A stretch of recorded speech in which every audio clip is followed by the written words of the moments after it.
Wisdom shines in talks with Sri Ramana Maharshi. My comments bring this profound wisdom into your experience. I'm Richard. Welcome. I'm reviewing and commenting on the book Talks with Sri Ramana Maharshi. Today is Talk 238, Part 8. Maharshi, what is birth? Is it of the I thought or of the body? Is I separate from the body or identical with it? How did this I thought arise? Is the I thought your nature, or is anything else of your nature? Questioner, who is to ask these questions? Maharshi, exactly. That is it. There is no end to it all. Questioner, are we then to keep quiet?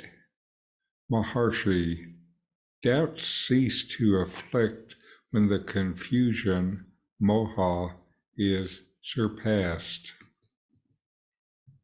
Questioner, your statements amount to a cessation of vichara, investigation. Maharshi, if Atma Vichara, self-investigation, ceases, Loka Vichara, world investigation, takes its place. Laughter in the hall. Engage in self-investigation. Then the non-self will disappear. The self will be left over. This is self-investigation of the self. The one word self is equivalent to the mind, body, man, individual, the supreme, and all else. In this exchange, Ramana Maharshi engages in a discussion about the nature of birth and the I thought. Maharshi starts by asking a set of basic questions, starting with, what is birth? Then he questions whether birth pertains to the I thought or the physical body. He then asks the essential question of whether the I is distinct from the body or if they're one and the same. The next questions are, how did this I thought come into existence? And is it the true nature of the self? You are asking, where did I come from? What am I? What is my nature? Am I physical, mental, or awareness? Investigate and open to the experience of the investigation more than just the ideas that come. Ramana is guiding us with questions to ask ourselves in inquiry. Inquiry is learning to ask and investigate experientially and not just with your mind.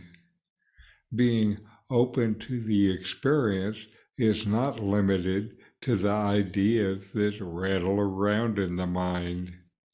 Experience is direct knowledge, knowledge of something rather than knowledge about something. In response, the questioner asks, who is to ask these profound questions? Maharshi affirms this question, emphasizing the endless nature of self-inquiry. When you start investigating and uncovering the ideas you have about who you are and asking, where does this come from? It seems like an endless loop. This sets the stage for a deeper exploration of the self. The questioner, perhaps feeling the weight of these questions, asks, "What are we to do? Remain silent?" Maharshi responds by saying that doubts like, "What are we to do?" dissipate when the mental confusion is transcended. Confusion is transcended by knowledge. Reaching past confusion is crucial for realization. The questioner then raises a concern, suggesting that Maharshi's statements could be interpreted as discouraging investigation, vichara. In response, Maharshi distinguishes between Atma vichara, self-investigation, and Loka vichara, world investigation, saying it is either one or the other. This brings laughter in the hall.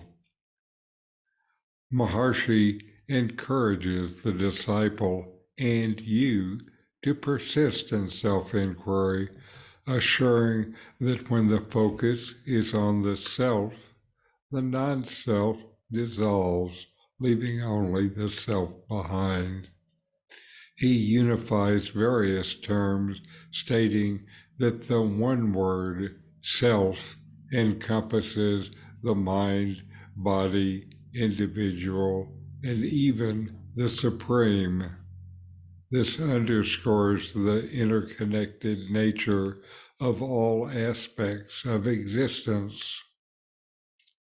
This dialogue emphasizes the transformative power of self-inquiry, leading to the dissolution of doubts and the realization of the unchanging self.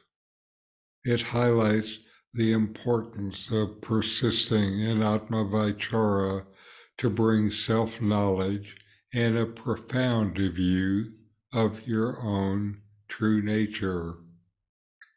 So inquire, know yourself, and be always free and at peace.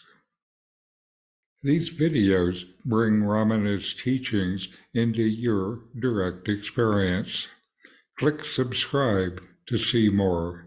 Click thumbs up to like, and send questions and start a dialogue with a comment